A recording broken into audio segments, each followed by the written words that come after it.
روحانی آغاز اور آنسوؤں کی قدر۔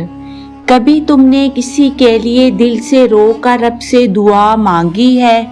وہ رونا جو کسی اپنے کی تکلیف دیکھ کر نکلتا ہے، وہ آنکھیں جو دوسروں کے درد کے لیے جھلک پڑتی ہیں، اور دل جو کسی اور کی پریشانی کو اپنا سمجھ کر تڑپتا ہے۔ ایسے آنسو عام نہیں ہوتے، یہ وہ آنسو ہوتے ہیں جو زمین پر بہتے ہیں مگر ان کی گونج عرش پر سنائی دیتی ہے۔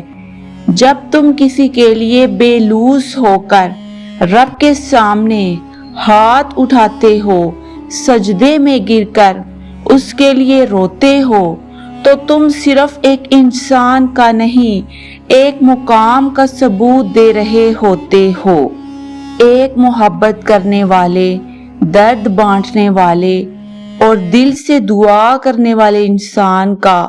رب کو تمہاری زبان کی دعاؤں سے زیادہ تمہارے دل کی کیفیت پسند ہے۔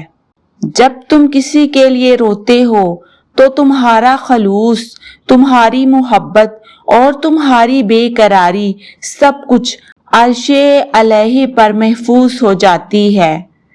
تم شاید سمجھو کہ تم اکیلے رو رہے ہو، مگر حقیقت یہ ہے کہ تمہارے ساتھ تمہارا رب بھی تمہاری آہذاری سن رہا ہوتا ہے۔ رب کا جواب اور دعاؤں کی قبولیت۔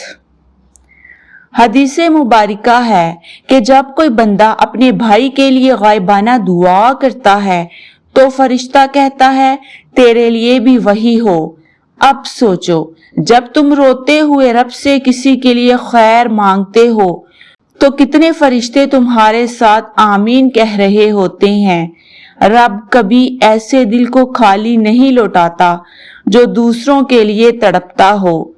تمہاری وہ دعائیں جن کے بدلے تم نے کچھ نہیں مانگا، وہی تمہیں وہ سب عطا کر دیتی ہیں جو تم نے کبھی سوچا بھی نہ ہو۔ رب تمہارے آنسو گنتا ہے، تمہاری تڑپ کو جانتا ہے، تمہارے خلوص کو قدر کی نگاہ سے دیکھتا ہے۔ شاید جس کے لیے تم روتے ہو وہ تمہاری دعاؤں سے بے خبر ہو، مگر رب بے خبر نہیں ہے۔